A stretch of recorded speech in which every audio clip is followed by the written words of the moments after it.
मां ने मजदूरी कर पढ़ाया पहले प्रयास में आईपीएस, अब आईएएस बनी दिव्या तेवर, कहानी भर देगी जोश। घोषित कर दिया गया यूपीएससी परीक्षा के परिणाम में कई ऐसी संघर्ष की कहानियां निकल कर आई हैं जो लाखों लोगों के लिए प्रेरणा है। तमाम शारीरिक, मानसिक और आर्थिक दिक्कतों का सामना करने के बाद भी उन्होंने कभी भी उन्हें अपनी सफलताओं के रास्ते में रोड़ा नहीं बनने दिया।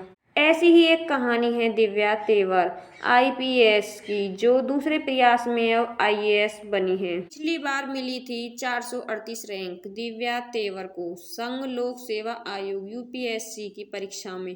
पिछले साल रैंक 438 मिली थी। वह अभी आईपीएस ऑफिसर थी।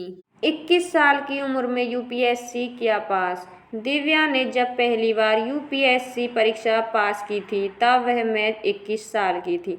उन्होंने इस बार दूसरे प्रयास में 105 रैंक हासिल की है। हरियाणा के महेंद्रगढ़ की नीबी दिव्या तेवर हरियाणा के महेंद्रगढ़ के गांव नीबी की रहने वाली है। उनका आईपीएस और आईएएस बनने का सफर संघर्ष भरा रहा। हिंदी मीडियम से पढ़ाई हिंदी मीडियम से पढ़ी दिव्या तेवर ने नवोदय विद्यालय महेंद्रगढ़ से पढ़ाई की। 2011 में पिता का निधन। उनके परिवार की आर्थिक स्थिति पहले से अच्छी नहीं थी।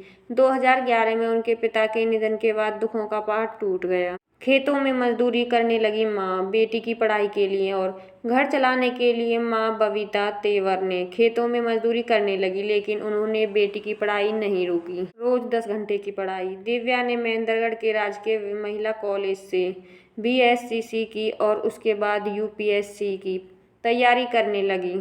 छोटे से घर के एक कमरे में वह रोज 10 घंटे पढ़ती थीं, बिना कोचिंग के खुद की पढ़ाई। दिव्या के घर की परिस्थिति ऐसी नहीं थी कि वह कोचिंग ले सके। उन्होंने सेल्फ स्टडी की। उन्होंने टेस्ट सीरीज समेत अलग अलग ऑनलाइन सोर्सेज से मदद की।